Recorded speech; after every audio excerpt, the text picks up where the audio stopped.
So, a brief follow-up about how much could this widespread testing I'm talking about we have reduced something like the COVID pandemic. Now, this is a way overestimate because I'm saying that you just get tested at your once yearly checkup. That is all. And you don't get extra testing for when you're sick or people that experience or people do not get more than the annual health checkup. And I'm also using an incredibly high infection rate, a R value of 3. So what is an R value? Or R naught? There's a couple different ways. There's R value can mean different things in different things and different, R value can also be a statistic with fitting lines and stuff. But here, R value is how much people get infected per some unit. And the simplest one that people usually people have thought that a coronavirus at its peak effectiveness, and I mean that there's no safety measures at all, that people that are sick do not stay home, that everything is the worst case scenario, that it has an R value of 3. It probably has an R value below 2,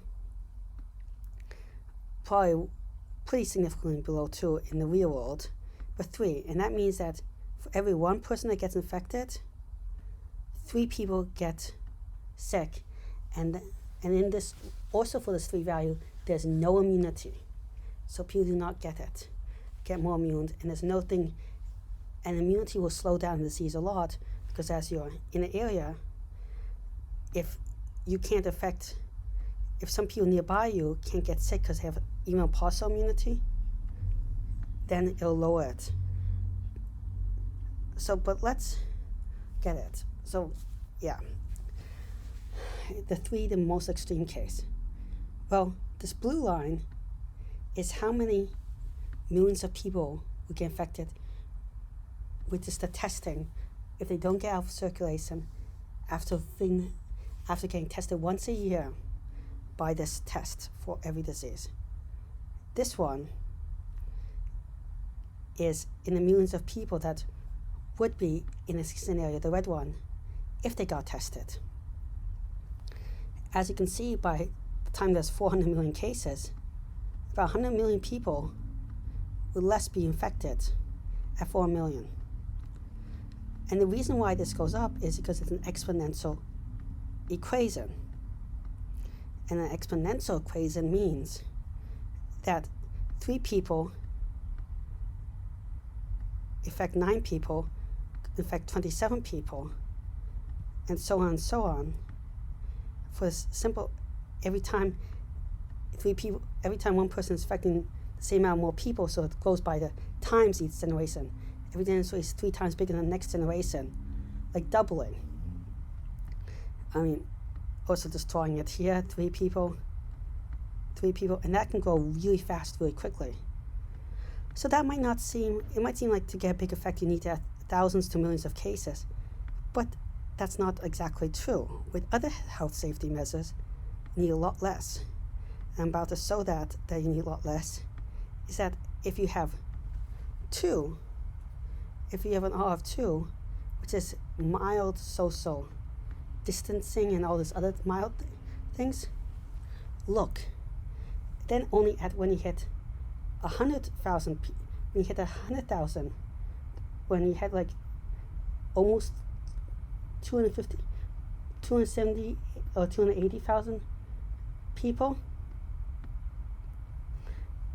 you save about 100,000 people. So then, and that reason why is then again the exponential growth goes up faster and faster, and 2 grows a lot slower in those, because these are the same amount of generations. Then 3, I mean, a lot slower because it's only doubling, not tripling every time, and that keeps adding on. But the amount that's saved by this new testing is about 14,365, which is a small number, about 0.03 about, But that number might seem small. That number minus subtract, it's a small proportion out of 3 than out of 2. And that means that the lower the infection rate you can do with social distancing or any other measure, the more effective what I propose this is. This also shows you in a pandemic why just doing multiple measures adds up much more than just doing one measure together. Now also there's other benefits that make this even bigger than what I just mentioned, and that is not only with this testing would mean that less people get infected. Less people get infected means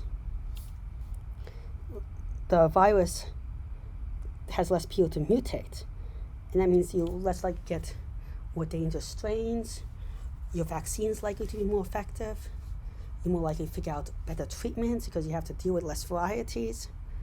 Then it also means that hospitals are less overwhelmed. Hospitals being less overwhelmed means they can reduce the rate of transmission even more. And remember, all this is non-additive. It's much more than non-additive. And they can find better treatments to do everything.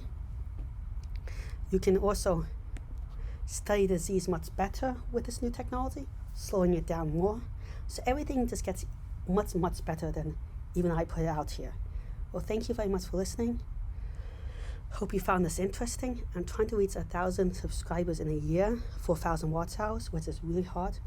But with your help, I'm sure I can do it. And if you have any ideas for future videos, comments, questions, anything, leave them in the comment section below. Thank you very much. Goodbye.